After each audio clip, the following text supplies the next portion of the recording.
এখানে আমরা তুলে ধরছি পূর্ব বর্ধমানের হারিয়ে যাওয়া ইতিহাস, মন্দির, প্রাচীন উৎসব আর লোককাহিনী।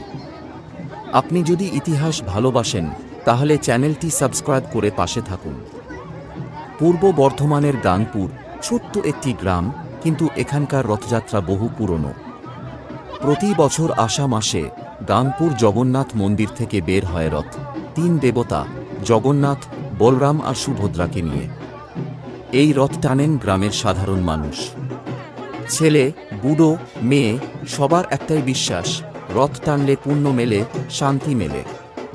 কথিত আছে একসময় স্থানীয় জমিদারি এই উৎসব শুরু করেন। তখন রথ হতো কাঠের, হাতেই তৈরি হতো সবকিছু।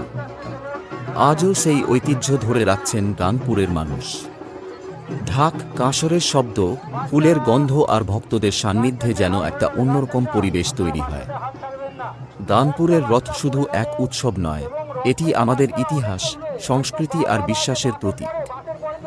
আপনি যদি বর্ধমানের হারিয়ে যাওয়া ঐতিহ্য ভালোবাসেন তাহলে গানপুরের রথযাত্রা একবার দেখতেই হবে। এই ছিল গানপুর রথযাত্রা সম্পর্কে কিছু তথ্য। আপনাদের যদি ভালো লেগে থাকে তাহলে একটা লাইক, কমেন্ট আর চ্যানেলটা সাবস্ক্রাইব করতে ভুলবেন না। দেখা হবে পরের ভিডিওতে। তো বর্ধমান এক্সপ্লোরের সঙ্গে থাকুন, পূর্ব বর্ধমানকে নতুন করে চিনুন।